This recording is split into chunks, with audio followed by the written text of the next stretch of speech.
Muito boa noite, bem-vindos. Estamos começando mais um programa Centros aqui na TV Univates. Nosso tema de hoje são os 10 anos do programa de pós-graduação em Ensino de Ciências Exatas, logo após a abertura do programa.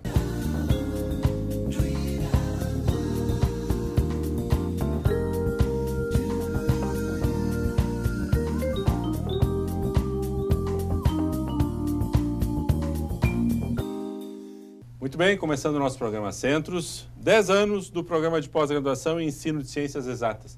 Parece que foi ontem, né? Parece que foi ontem. Como vai rápido. Ainda bem que não é só o programa que envelhece.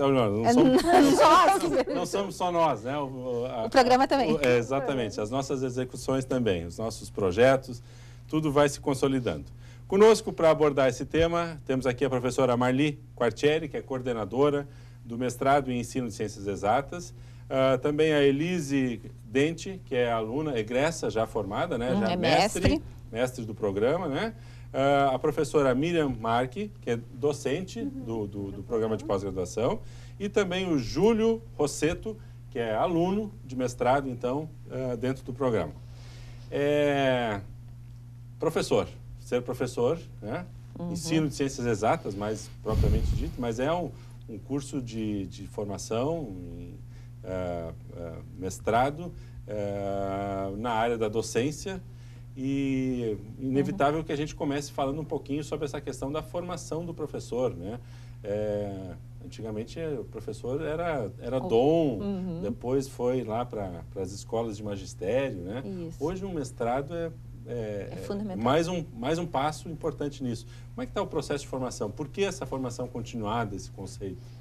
Sandro, lógico, hoje em dia tudo muda, né? As nossas coisas mudam tão rapidamente, né? As informações estão surgindo tanto, e eu acredito muito que o professor, na minha visão, o professor tem que estar em permanente, né? buscar coisas permanentemente. Então, assim, antigamente estava o magistério, terminava ali e ia para a sala de aula. Depois disso, passou para a graduação, né? Hoje, mestrado, apesar que só o mestrado também não adianta mais, tem que ir para um doutorado também. E eu acredito muito que o professor precisa ser constantemente, trocar experiências, conversar entre os colegas. Então, o mestrado em Ensino de Ciências Exatas vem justamente para isso, né? Para essa melhora cada vez mais do profissional.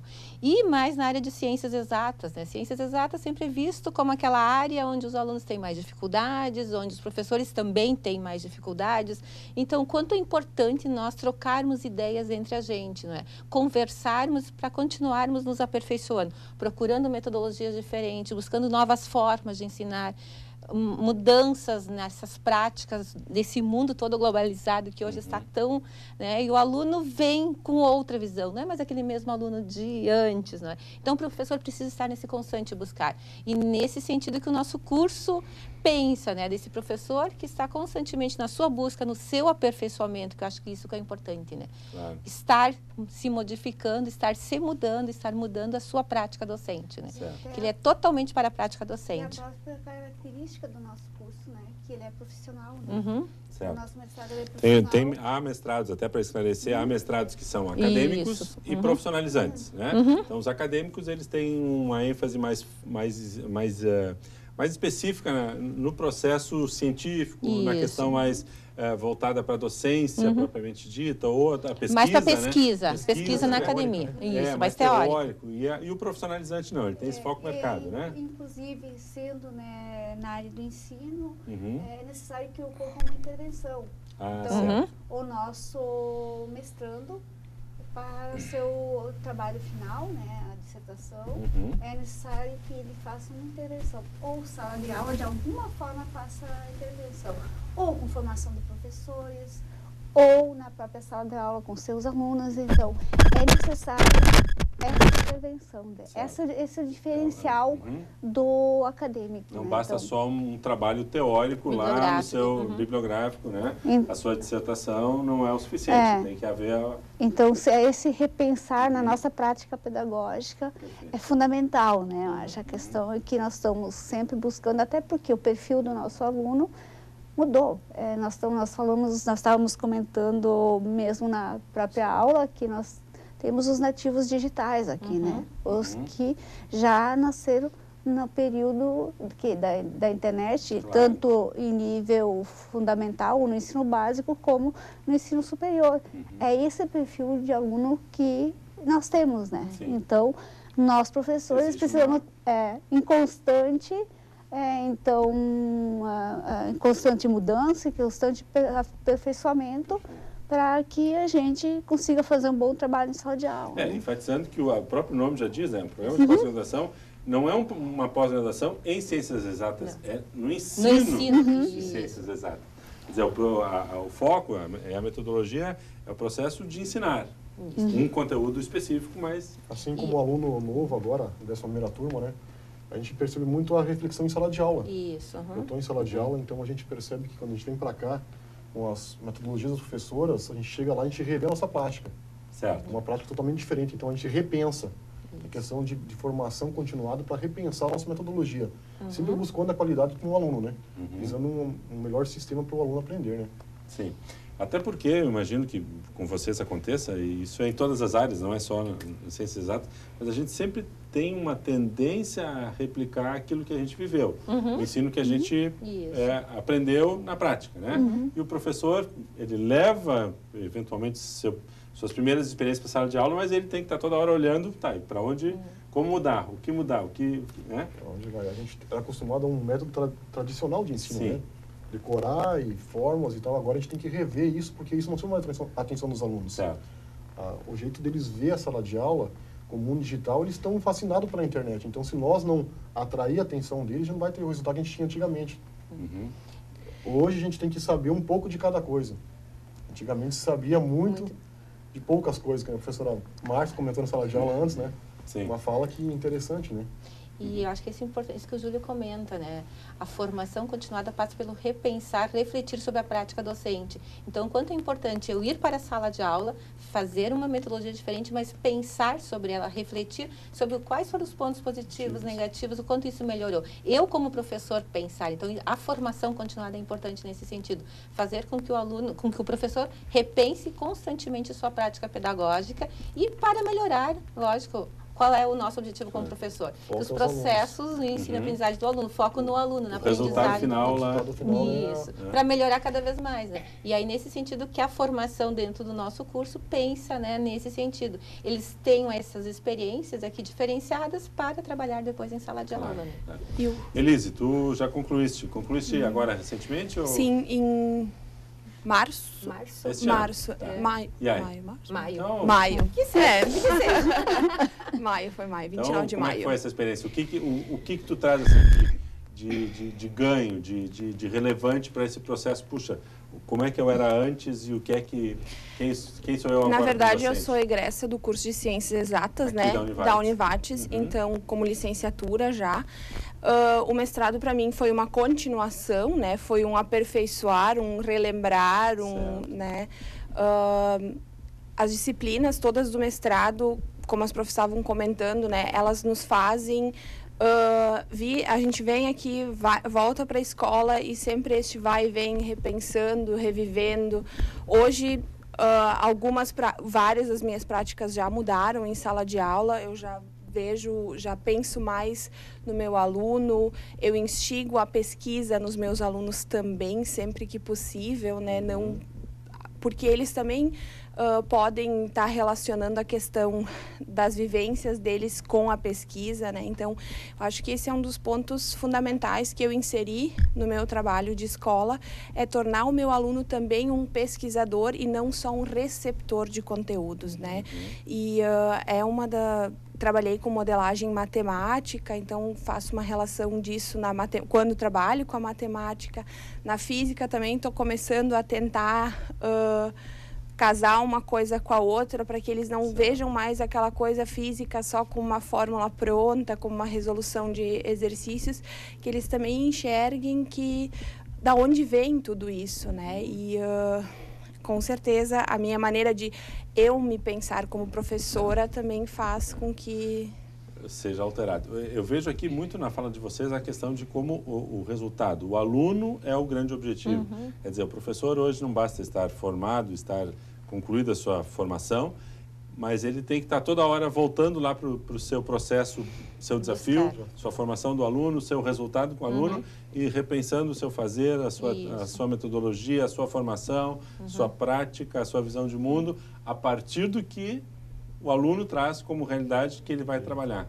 Então, esse é, na verdade, o desafio de todo professor. Todo professor, não só de ciências exatas, né, Sandro, mas de todo professor é isso. Mas aí, focando, olhando muito a expertise de vocês também. E o currículo do próprio mestrado, as disciplinas, todas elas fazem com que a gente faça algumas coisas na disciplina, que a gente volte para a nossa prática docente, que a gente enxergue aquilo, que a gente avalie aquilo e a gente volta com uma avaliação de novo nas disciplinas. Então, isso não é só dizer, modelagem matemática funciona assim, não. Você vai fazer modelagem matemática na sua turma e você vai trazer os resultados. Algumas coisas dão certo, outras nem sempre dão certo, mas é uma questão de experimentar e quanto mais tu experimenta, mais experiências tu tem e mais o teu leque de atividades e o teu leque de práticas pedagógicas aumenta. Certo. Então, eu acho que o mestrado, por nome já profissional, e eu acho que os professores aqui conseguem fazer isso muito bem. Eles nos trazem a parte na sala de aula, a gente tem que voltar para a sala de aula e tem que trazer um feedback para eles. Isso eu acho que é muito importante. Importante, eu acho que salientar o que tu disseste, que a prática, o exercício, ele tem uma margem de erro, né? Uma margem, olha, às vezes tu vai levar uma dinâmica, vai propor alguma coisa que pode não ter 100% de sucesso. Mas se tu não fizer nada diferente, tu tem certeza que tu está errando. Porque fazer a mesma coisa de sempre é certeza de que está errado. Né? Então, um pouco de aceitação e de risco, né? Mais ou menos jogar novidade nesse processo todo, né? Eu tive uma experiência que eu vivi. No começo foi uma frustração, depois ela se tornou, na verdade, quase o auge da minha dissertação, né? A minha prática, em um lugar ela funcionou e no outro lugar não funcionou muito bem. Estamos, vamos para o intervalo, já fechamos o primeiro bloco. Na volta, vou pedir para vocês dois contarem um pouquinho sobre o que é que tu fizeste, né, no teu curso e também um pouquinho da tua origem, como é que o Júlio veio parar aqui, para depois a gente falar propriamente da estrutura do curso, ok? Logo após o intervalo.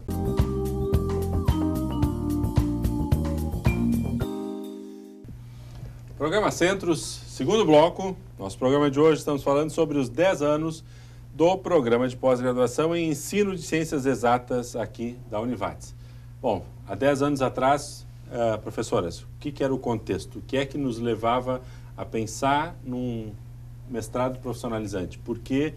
Quais foram as adaptações e quais foram as condições que tiveram que se criar para poder ter o programa? Inicialmente, nós tínhamos o curso de licenciatura em Ciências Exatas aqui da Univates, não é? E ele habilitava para dar aula de Química, Física e Matemática. Alguns professores já com seu doutorado terminado ou estando para terminar. E a vontade muito grande de continuar com o trabalho de formação, né? Como a graduação, você terminava ali aquele seu contexto, o aluno, né? Mas nós queríamos dar algo a mais para esses nossos alunos e para outros alunos, né, da região. E também até fora da região, como depois aconteceu. Mas eu acredito que foi muito... O fruto inicial, né, foi do curso de licenciatura em Ciências Exatas. Nós tínhamos trabalhos diferenciados na área, com bastante pesquisa já. Lembro que naquele momento o professor João Batista, que foi o mentor do curso, que foi também o primeiro coordenador, ele juntamente com o grupo, e aí foi começado a pensar o curso de Ciências Exatas, o mestrado. Na época surge, a nível Brasil, a ideia de termos mestrados profissionais, não só mestrados acadêmicos, e o mestrado profissional era tudo aquilo que o nosso grupo de professores do curso pensava, né? Em continuar com a prática pedagógica, ter a força maior na sala de aula, no ensino e não na questão da academia, da teoria. Mas sim, no mestrado a gente tem teoria com a prática, mas o nosso foco maior era a prática, essa continuidade. E aí foi criado. E aí eu vou pedir para a Prof. Miriam comentar um pouquinho mais como aconteceu isso. Foi enviada a proposta inicialmente, né?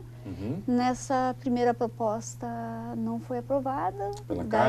Daí foi feitos os devidos ajustes, né? Sim. E foi enviado novamente para cá, e daí a gente teve o parecer favorável. Então, 2007 inicia então a nossa primeira turma. Certo. Hoje nós já estamos na 11ª, no qual o Júlio faz parte, né? E claro, que nem a gente fala, inicialmente é aquela torcida para que seja aprovado. Depois veio o desafio de nós fazer acontecer com qualidade, né? Claro. Então, essa foi a maior preocupação daquele momento, dos professores, a maioria novas, tinha poucos com experiência na época, né? Sim. Então, e acho que também na nossa caminhada, como a gente fala também na questão do ser professor, na nossa também como docente, a gente foi aprendendo como grupo, e a gente também teve muito, o nosso grupo sempre foi muito unido, assim, foi muito um ajuda o outro. Acho que isso foi um dos quesitos que fez dar certo o nosso mestrado. Né? Então, e é importante a gente avaliar que quando uma proposta de mestrado é apresentada para a CAPES, ela tem que realmente ter uma qualidade, tem que ter um conteúdo, tem que ter um reconhecimento, né? Isso é um grau de reconhecimento a essa aprovação, tanto aos professores, que na época nós tínhamos e ainda temos, né? Doutores, porque para dar aula no mestrado tem que ser doutor, quanto à prática, né? A pesquisa que é feita, a proposta, a produção, né? a proposta pedagógica do curso, quer dizer, não é simplesmente, abrimos um novo curso, não. É todo um reconhecimento do que se fez e toda uma proposição do que se pensa em fazer daqui para frente, né? Quer dizer, tem um gancho importante isso, né? E nos 3 primeiros anos nós tivemos ele só regular, porque hoje ele acontece em 2 momentos, né? Ele, o regular, que compreende, então, na sexta-feira à noite e sábado de manhã as aulas, né? Então, na semestralidade que acompanha a graduação, e o modular, então, que compreende o período das 3 semanas em janeiro, né? E manhã e tarde, e julho daí, também, de forma que está acontecendo agora. Né? Isso, 3 semanas, manhã e tarde. Né? Certo, então, a partir da 4ª turma, nós tivemos isso nas 2 situações. Né? Então, que fez com que nós tivéssemos e tenhamos, né, no momento, alunos de todo o país. De todo o país. Que, no caso, é o exemplo que nós temos ali os 2 mestrando que estão aqui para... Vamos lá, posso ouvir? Júlio, um pouquinho. De onde tu és? Como é que tu veio? Caiu aqui. Eu sou natural de Santa Catarina, né? Oeste catarinense. E fui para o Mato Grosso em 2005 em busca de novas oportunidades. Mato Grosso. Recém-formado em matemática. Cheguei em 2005 no Mato Grosso e aí comecei a dar aula na cidade de Vera, pertinho de Sinop. E estou lá há 10 anos dando aula já, fiz concurso em 2007, 30 horas. Aí fiz mais um em 2011 também, 30 horas. Só que em 2005, quando eu cheguei lá, eu dei aula para um aluno. O nome dele era André. E esse aluno entrou no mestrado aqui em 2009. Na 9ª turma, em 2015, acho que foi. Isso, teve e aí ele me incentivou, tanto eu quanto meu colega também, que é da mesma cidade que eu. Sim, vamos conversar com ele daqui a pouquinho. Vamos fazer mestrado vocês também, você foi meu professor, vamos buscar novos desafios. Aí, incentivado por ele... Esse aluno foi bem ensinado, né? Foi muito bem. Não, peraí. Tanto por mim quanto por você. Professor de matemática dele, né? E agora, até destacar, né, que ele foi aprovado nos 2 mestrados em Portugal. Doutorado em Portugal. Terceira colocação, acho, nos 2. Então, souberam instigar ele muito bem. Né? Exatamente. E aí, depois ele me instigou também, né?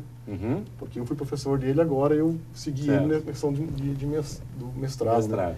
Que nem a professora Miriam e a professora Marli comentaram, o que eu acho interessante desse curso é a miscigenação de povos, né? Porque aqui a gente tem Bahia, a nossa turma tem 20 alunos. Bahia, Goiás, Macapá, Mato Grosso, Rio Grande do Sul. Então, todo o Brasil está buscando... E tu fazes parte dessa turma intensiva. A nossa turma, acho que foi a primeira que teve só no período intensivo. A gente não teve. Então, todos os alunos foram para o intensivo. São 20 alunos atualmente. Perfeito. E qual é o teu foco? O que tu mais ou menos vê assim no teu projeto? Para onde é que tu aponta o teu trabalho? Eu tenho muita dificuldade em escrever, porque nunca tive tempo para estudar. Sempre foi trabalhar, estudar. Quando cheguei no Mato Grosso, também em 2006, depois eu fiz mais uma graduação, fiz 2 pós e nunca consegui conciliar estudo com trabalho. Certo. É complicada essa questão, né? Agora, esse ano eu consegui afastamento para qualificação. O governo do estado do Mato Grosso, ele incentiva que os professores busquem qualificação. Então, ele tinha cessado ano passado e esse ano ele voltou. Então, agora eu estou só estudando. Então, pela primeira vez na minha vida, eu estou conseguindo ter foco no estudo. Então, não está fácil conseguir... Como é que a gente tem que se adaptar aos estudos de novo. É aquela reeducação. Se eu conseguir ir bem aqui, eu pretendo fazer um doutorado também. Quem sabe seguir mais...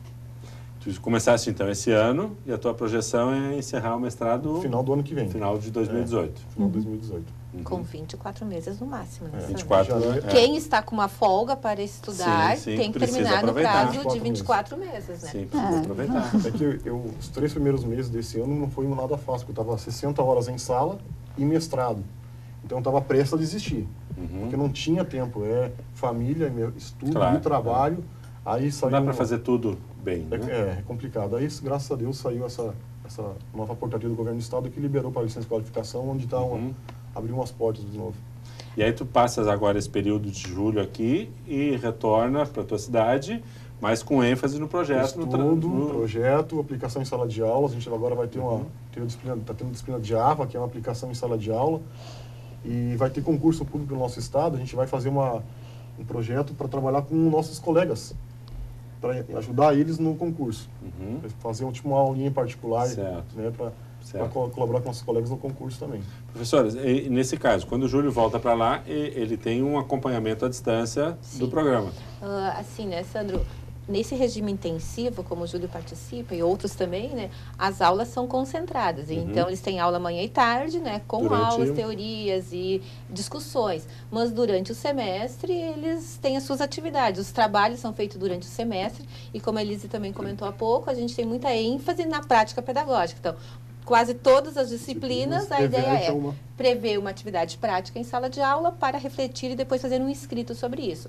Quanto à orientação, o Júlio tem uma orientadora também, não é a Profemília, né? A Profemília é a orientadora do Júlio. Então, assim, durante o semestre, os dois trocam, né, contatos, a ideia é que eles troquem contatos e conversem. E, de vez em quando, o Júlio pode vir para cá também para ter um contato. A gente também sempre pede para os alunos que, mesmo que eles fiquem de julho até janeiro sem estar presente aqui no Univates, quem pode vir em algum feriadão, algum momento assim, para vir aqui conversar com um orientador mais de perto, que isso é importante, né? Para não fazer tudo por Skype, tudo por e-mail. Então, esse contato, pelo menos uma vez durante o semestre, aparecer aqui para a gente conversar, é importante, né? Sim. Mas, e tu és professor em escola... Escola estadual. Escola estadual do Mato Grosso. Tua área é? Matemática. Muito bem, ótimo. Elise, um pouquinho do teu projeto. Tu estava dizendo antes que tu impactaste, né? Desafio bom, desafio ruim, como é que foi isso? Na verdade, foram os dois, né? Na verdade, eu fiz a prática pedagógica em 2 escolas diferentes, né? Como eu estava vinculada ao projeto Observatório da Educação via CAPES, né? Acabei trabalhando em 2 escolas, o que muitos dos meus colegas não fazem, trabalham em uma escola, em uma turma, mas a gente, né, Prof. Marli, a gente sempre tem que fazer mais. A gente pediu mais, um pouquinho mais, são bolsistas, né? Com certeza.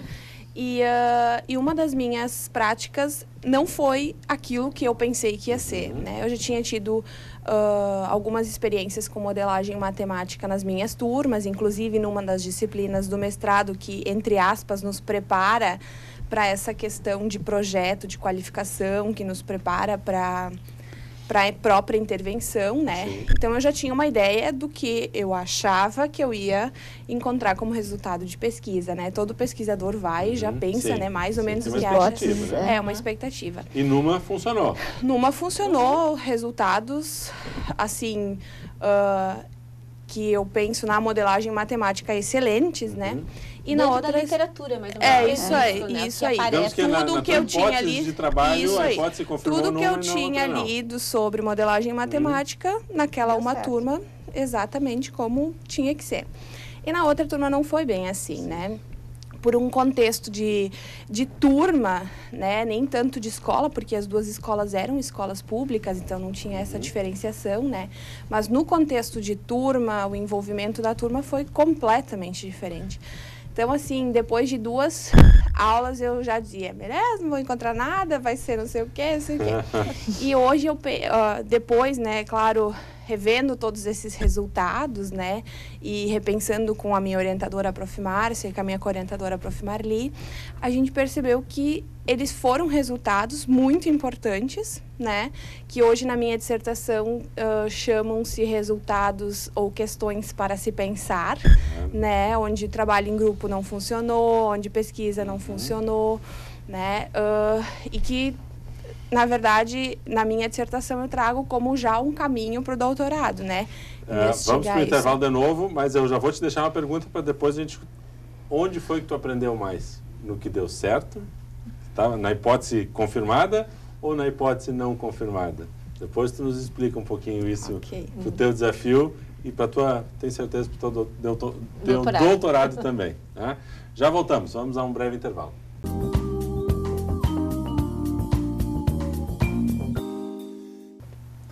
Terceiro bloco, programa Acentos de hoje, estamos falando então sobre os 10 anos do programa de pós-graduação em Ensino de Ciências Exatas. Como você pode visualizar, tivemos uma substituição no programa, né? O programa está com muitos presentes hoje, muitos convidados. O Júlio deu lugar ao Charles Schneider, né? Charles, por favor, nos conte um pouquinho da tua história, teu roteiro também para chegar aqui. Bom, como o Júlio contou antes, eu também sou de Santa Catarina, também sou do extremo oeste de Santa Catarina. Trabalho na mesma escola que o Júlio e sou colega do André. Certo. Que é o aluno já mencionado antes pelo Júlio. Foi o André também que incentivou... Também está no Mato Grosso nesse momento. Tá lá. Na verdade, o André já tinha conversado comigo e me convidado para participar do mesmo processo seletivo que ele. Certo. Naquele momento eu já não tinha possibilidade, eu estava na gestão de uma outra escola, de uma outra unidade lá, então eu acabei não participando daquele processo seletivo. Participei 2 anos após, já em uma outra escola, já habituado, aí eu, através do incentivo do André, o André já tinha retornado do afastamento, que também estava afastado para a qualificação, ele já tinha retornado e aí nesse ele conseguiu me convencer. Fez os olhinhos brilhar para o lado de uma complementação de um mestrado. Tu também está com dedicação exclusiva? Como é que está esse afastamento, não? Não, eu na verdade estou na situação ao contrário. Eu tenho dedicação exclusiva ao Estado. Ao Estado. Quer dizer, o desafio ainda eu estou com um desafio um pouco maior. Então tem que acender uma vela para cada santo. Eu faço parte da equipe da gestão da escola, então essa função me exige uma dedicação também exclusiva à escola e ainda estou estudando, correndo atrás. E a tua ênfase nas ciências exatas qual é?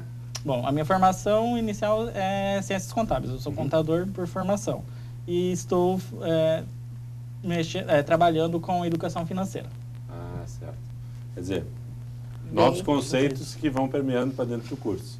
E assim a gente tem vários alunos, a gente também tem alunos da área da pedagogia, mais professores dos anos iniciais, então não é só matemática, física e química, mas ciências contábeis, né? A gente tem informática biologia, também. inclusive. Biologia também, não é? Pedagogia, alguns alunos então que perpassam. Tem o pessoal da área da informática também, que nós temos 3 colegas. Na nossa turma, também da 11ª turma, nós temos 3 mestrandos que são da área de tecnologias. Informática. Então, vai além só de mestrandos da área de licenciatura. Que nós que somos bacharéis também temos uma visão, uma busca, né? Até chegamos a ter, pelo menos no meu caso, uma pretensão de chegar a trabalhar numa universidade, como professor de ensino superior. Então, por isso que a gente busca e procura... Mas, de qualquer maneira, acho que é importante a tua contribuição e o teu momento atual como gestor de uma escola, né? Para também levar isso como um estímulo a todos os professores que estão sob a tua gestão e todo o ambiente onde tu pode interferir hoje, lá no Mato Grosso, que seja, né? De como é importante não só ser uma questão do professor da base, mas também da estrutura de gestão do negócio ensino, né? Da qualidade de ensino, a partir da visão de quem está gerenciando, de quem está coordenando equipes, né? Acho que muda um pouquinho a tua visão de formação, né? Sim, muda. Nesse espaço curto de tempo que estou no mestrado há 6 meses, pessoalmente eu acho que minha visão mudou bastante do ano anterior a este, claro. Tanto no direcionamento quanto a visão pedagógica, porque apesar de eu ocupar um cargo administrativo dentro da unidade, a gente acaba tendo um contato com os alunos, com os professores, com toda a equipe pedagógica. Então, a gente tem que também ter uma visão pedagógica do que está acontecendo dentro da unidade escolar. Né? Perfeito. Elise, te fiz uma pergunta lá no final do bloco anterior. Onde foi que tu mais aprendeste? Onde foi que mais te instigou, mais te mexeu contigo na tua aplicação? Na escola que atendeu a tua hipótese ou na que não atendeu? Aprendi muito nas duas. Mas a que mais me desafiou, com certeza, foi aquela que não cumpriu as hipóteses que eu achava que eu ia alcançar, né? Eu acho que isso foi... e é realmente aquilo que faz a gente quebrar os nossos paradigmas, né? Onde muitas vezes, nas próprias disciplinas do mestrado, a gente... Quando a gente é apresentada uma nova metodologia, a gente sempre é apresentada a metodologia de uma maneira que isso funciona, que isso dá certo, que isso instiga os alunos, que isso é interessante. Não tem erro, não tem erro, né? É assim. E lá eu vi que nem tudo é sempre como a gente imagina. Eu tenho uma experiência de 7, 8, 9 anos em sala de aula, desde a graduação eu já... logo entrei na sala de aula como professora, então já sabia que nem tudo sempre são flores, né?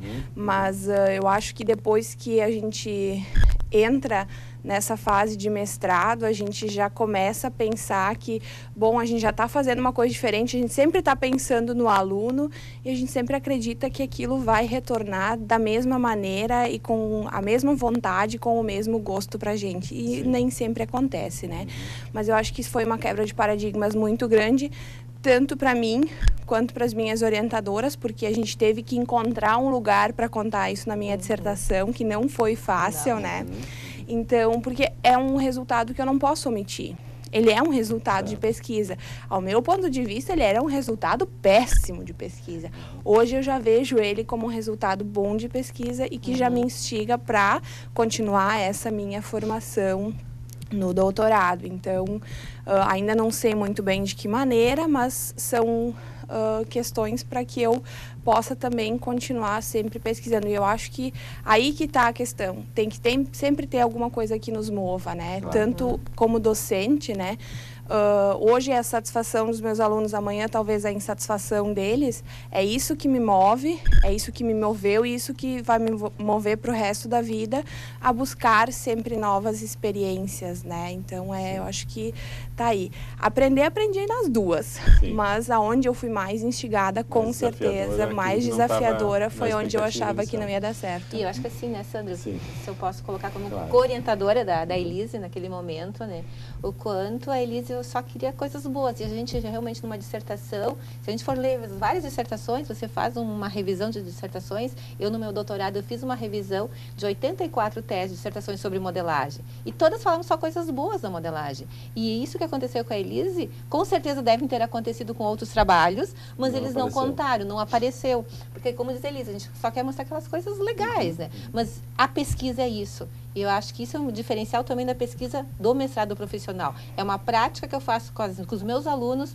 Algumas coisas dão certo, outras coisas não dão certo, né? Nem tudo é maravilha. Então, é importante, porque essa experiência dela, depois se eu for contar, ou ela conta, talvez o Charles lá, pô, aconteceu isso com a Elise. Quando eu for fazer modelagem matemática, eu já vou ter que cuidar disso, novas variáveis que eu tenho que considerar. Isso. E aí isso faz mover, faz pensar, refletir. Eu acho que isso é super importante. Quando se faz a dissertação, contar essas coisas que aparecem. Isso é pesquisa, né? São resultados bons e, às vezes, não tão bons, né? Não filtra. Tu aceita e tenta... E por isso que a gente fez questão que a Elise contasse isso. E isso foi também, na banca, um elogio para a Elise, que ela contou essas coisas que a desafiou agora fazendo um doutorado, né? Perfeito. Ela que siga. Um pouquinho sobre a estrutura do curso. Quais são as linhas de pesquisa? Como é que o curso está montado, estruturado hoje? Nós temos 2 linhas de pesquisa, né? Uma é mais na área de formação de professores e currículo, e a outra é mais na questão de metodologia metodologias e tecnologias, né? Então, são 2 linhas que os alunos podem escolher. Quem quer fazer, provavelmente o Charles, que é mais na área de formação, né? Ele vai ficar nessa linha de formação de professores, estudo do currículo. No caso da Elise, ela foi para a área das tecnologias e metodologias diferenciadas. Então, o curso tem 5 disciplinas que são obrigatórias, né? De 30 horas, são 5 disciplinas obrigatórias, mais 6 disciplinas eletivas. As obrigatórias, eles são obrigados a fazer todas elas, não é? As eletivas, os alunos escolhem, não é? Então, quando começa a turma em janeiro, eles escolhem num hall de tanto de 10, 12 disciplinas, 6 que eles querem fazer. Então, a partir disso, a gente, né, acontece as disciplinas e o aluno vai optando. Mas dentro dessas 6, uma é tópicos de ensino ou os alunos são obrigados a fazer tópicos de ensino de matemática, ou de química, ou de física, ou de biologia, não é? Certo. Que é uma disciplina de 60 horas. Além disso, eles devem ter proficiência, não é? Claro. Inglês ou espanhol, que não precisa ser da Univates, pode ser de outra instituição credenciada, mas essa pós tem que ser, a proficiência tem que ser a nível de estrito sensu, certo? E, além disso, eles precisam fazer os estudos independentes, né? Que a gente chamava de atividades complementares, hoje são estudos independentes. Eles devem ter 60 horas. O que é isso? 60 horas ou eles têm na área de ensino, pesquisa ou extensão. Então, é importante porque esses estudos independentes são coisas que eles fazem para além da nossa sala de aula, além dessas disciplinas, né? Mais de estudos, então, participação em eventos, né? Se preza muito que os alunos, durante esses 2 anos, participem de eventos, porque são momentos de troca de experiências, de ver outros alunos contando o que acontece. Outra categoria é pesquisa, né? Que os alunos já participam de algum grupo de pesquisa. No caso, a Elise participou como bolsista, mas o quanto ela aprendeu. O André, ele participava voluntariamente. Então, o Charles pode participar de uma pesquisa na sua instituição e conta como horas. Ou então, escrevam algum artigo, que a gente também já quer que desde o início apresente trabalhos, sejam publicados em análise. De diversas formas. Isso. E a outra categoria é o ensino. O ensino é a parte onde conta o que eles já são professores, né? Porque no mestrado profissional isso é importante, experiência em sala de aula mesmo. E, além disso, então, tem as horas também para a questão de orientação, que tem um número X de horas. Então, basicamente, a estrutura do curso é isso, né? As disciplinas obrigatórias, as eletivas, os estudos independentes, a proficiência e a dissertação que eles têm que fazer. Tem a qualificação e a defesa da dissertação depois. No meio do caminho. No meio do caminho a qualificação, né? Que seria agora ou janeiro, depende. No caso deles vai ser agora até janeiro, né? Sim. E a gente sempre preza que até metade do caminho, metade dos 2 anos, né, faça a sua qualificação, né? Sim. Então, até 13 meses sempre é tempo para fazer a qualificação. Isso requer que já saiba o que é que vai pesquisar, o que vai desenvolver e ainda vai dar tempo para aplicar, né? E o importante é o seguinte, no nosso mestrado, no caso, como ele é um mestrado profissional, o aluno não pode fazer a prática sem ter qualificado. Então, a partir do momento que o Charles quer fazer a prática dele, ele tem que ter primeiro qualificado. Depois ele faz a prática. Se ele fizer a prática antes, não vai contar, porque a qualificação é um momento que nós consideramos muito importante, que outro professor vai ajudar, vai contribuir, para depois ele ir para a sala de aula, fazer uma prática e depois, o que vai ser a dissertação? Vai ser um relato dessa prática linkado, né, imbricado com referencial teórico, uma reflexão. Perfeito. Fechamos o 3º bloco, já voltamos para o nosso 4º e último bloco. Só um instantinho.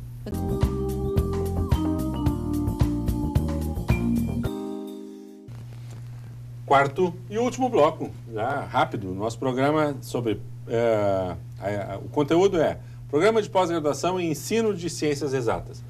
A egressa já, mestre Elise, e também ao Charles. O que é que fica? O Charles está 6 meses, mas como é que vocês já visualizam essa mudança, esse novo momento? Puxa, Elise saiu, agora não és mais só graduado, tu és mestre. O que muda na tua cabeça, na tua prática? Que relações vocês começam a criar? Essa troca com colegas, né? O Júlio comentava aqui que são colegas de diversos estados. Como é que fica isso em novas conexões que vocês criam? Bom, eu sou aqui de Lajeado, então os professores todos eu conhecia, né? Foram todos meus professores durante a minha graduação também, né? Eu já tinha uma relação estreita com eles nos projetos de pesquisa que eu trabalhei antes de ser mestranda. Então, quanto a isso, claro que eles sempre vão trazendo coisas novas, né? Mas esse conhecimento, então, eu já tinha, né? Eu era do regime modular, do regular, mas fiz disciplinas com o pessoal do modular. Então, isso me permitiu conhecer, né, colegas de outras regiões do país. O André, que os meninos mencionaram, ele foi, então, um voluntário no nosso projeto, foi com o qual eu tive uma relação mais estreita, assim, onde a gente trocou, então, várias ideias, conhecer, né, esses outros... as outras maneiras, a educação é diferente nos diferentes locais, né? Cada local tem a sua... E como docente, né? Eu acho que hoje mais comprometida e mais pensando e repensando sempre a minha prática, né? Acho que isso é o ponto principal, é o repensar, né? Não adianta eu querer dizer que eu sou a mesma Elise antes e depois do mestrado, porque seria também hipocrisia minha dizer isso, né? Então, é sempre estar repensando as minhas práticas o tempo inteiro. O que eu posso trazer, o que eu aprendi no mestrado, que eu posso, de novo, retomar aqui sempre. E a metodologia, né? Que é principal, sempre pensar no aluno e as diferentes metodologias que a gente aprende, diferentes tendências no ensino, né?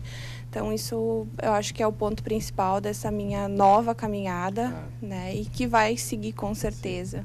Charles, são só 6 meses, mas como é que tu já vê isso? Sim, até porque tu já vieste instigado por alguém que já esteve aqui, né? Então, quer dizer, são relações que vão se intercruzando com outros olhares, né?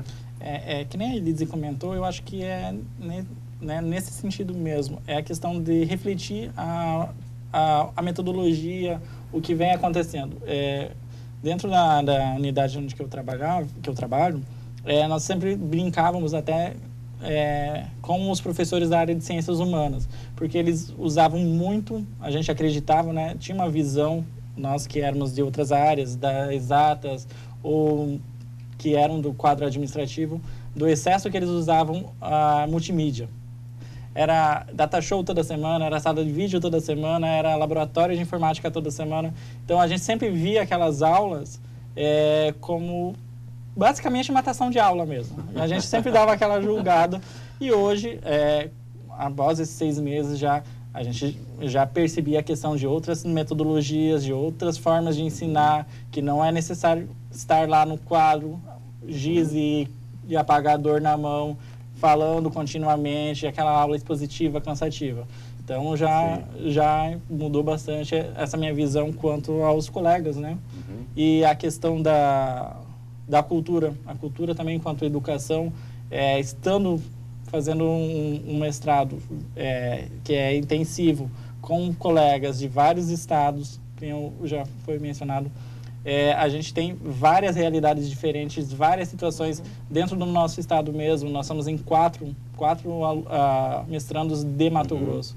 Então, nós já temos uma realidade diferente, porque nós estamos em 3 regiões diferentes. Certo. Temos um que é mais do extremo sul, nós que somos mais do centro-norte, e temos uma outra colega que é bem do norte do Mato Grosso. Então, são 3 realidades diferentes dentro do mesmo estado. Então, a gente... É essa a percepção que a gente adquire. Compartilha. Aqui, como é que está essa relação do programa com as escolas, com os professores? O que é que volta para o programa? Como é que é essa troca? Eu acho que assim, uma das coisas que tanto a Elise como o Charles já comentaram, né? Como as práticas são feitas em sala de aula, essa troca já é importante. Então, nós estamos fazendo o nosso papel, não é? Certo. As práticas, os alunos fazendo na sala de aula, está mudando, mesmo que seja na turma da Elise, mas outros professores estão enxergando. Então, acho que a nossa contribuição social do mestrado é muito nesse sentido, não só na dissertação, mas os outros trabalhos que a gente pede, né, para os alunos fazerem, sempre relacionado com a prática, com a sala de aula. E também a gente vê que as pessoas estão acreditando no nosso trabalho, né? Ter pessoas de tantos lugares do Brasil, não é?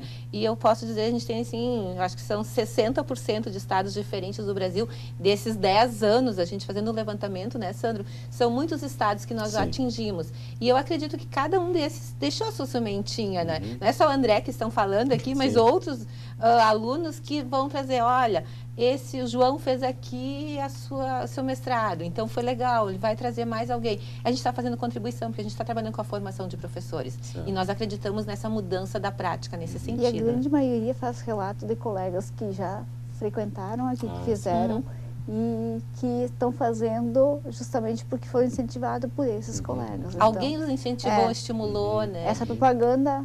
Boca a boca, né? Boca a boca, corpo a corpo, funciona bem. Então, isso... E que legal isso, né? Que a gente está conseguindo fazer, né? São contribuições pequenas, mas que são importantes. Constantes e vão se trocando. Bom, o programa está completando 10 anos. Há uma programação especial? Há algum evento relativo a isso? Sim, agora é dia 21 e dia 22, né? Sexta-feira, dia 21, à tarde, teremos uma palestra do professor Marco Antônio Moreira. 21 e 22 de julho agora. Isso, 21 e 22 de julho. Sexta e sábado. No dia 21, sexta de tarde, então a palestra com o professor Marco Antônio Moreira, onde ele vai falar dessa importância dos mestrados profissionais. O professor Marco Antônio é um dos mentores a nível nacional sobre os mestrados profissionais, então ele estará aqui presente, que vai ser uma grande honra para a gente, não é? À noite, nós teremos uma palestra com a professora Mayra, que é de Pelotas. Ela vai falar mais sobre a formação de professores na área de ciências exatas, né, na área de ensino. E no sábado de manhã, dia 22, teremos um momento de compartilhar experiências, onde nós chamamos alunos das outras turmas, tentamos chamar um egresso de cada uma das 10 turmas que já se formaram, para vir aqui conversar com os alunos atuais e com os egressos também, que todos foram convidados, para a gente conversar. Também chamamos o professor João Batista, que foi o mentor, não é, desse curso, e a professora Marlise, que já passaram pela coordenação do curso, para estar presente também conversando com a gente. Ótimo, que bom. O programa está com inscrições abertas, processo seletivo agora nesse momento aberto. Como é que funciona isso? Começa hoje. Hoje, dia 17 Nós de estamos julho. Gravando hoje, o programa 17 de julho. E a partir então dessa semana já pode se acessar via internet. Como é que funciona? Sim. Os alunos já podem se inscrever, as inscrições são do dia 17 de julho até dia 6 de setembro, não é? E aí o aluno... Até 6 de setembro. Entra lá no site. Isso, entra no site, né, do PPG Ensino de Ciências Exatas, tem todas as informações, inclusive o edital. O aluno se inscreve, o que ele precisa? Fazer a sua inscrição, não é? E o processo seletivo, além disso, ele precisa, no momento da sua seleção, encaminhar uma proposta, não é? Fazer um pequeno projeto, o que ele pretende, qual intervenção pedagógica que ele pretende fazer no seu mestrado, durante o mestrado. Além disso, a seleção também consta de uma entrevista, não é? Essa entrevista é feita via Skype para os alunos de fora, não é? E para os alunos da região presencialmente. E também nós temos a análise do currículo, né? Quais as produções... um pouquinho da experiência, da vivência. E vale lembrar de que o currículo Lattes tem que ser documentado, né? Isso. Então não basta apenas... É válido somente aquilo que é documentado, né? Comprovação de tudo que está lá relatado. Então é importante que de 17 de julho a 6 de setembro... E essa inscrição até 6 de setembro é tanto para as turmas presenciais quanto modulares? Sim, a seleção é a mesma. Eles é que optam entre um e outro. E estamos com 22 vagas nessa seleção, não é? Então, um bom número. E está aberto para todo o Brasil, né? Quem estiver interesse, né, e quiser participar do processo seletivo. Que bom. Agradeço a presença de todos. Muito obrigado. Parabéns pelo trabalho. E a TV Univates está sempre disponível aí para que a gente possa compartilhar esse desafio da formação continuada e melhorar o nosso ambiente aí. Elise vai nos contar aí experiências futuras no seu doutorado também. Agradecemos principalmente a você que nos acompanhou na edição de hoje. Voltaremos na próxima semana com um novo tema aqui no programa Centros TV Univates. Boa noite.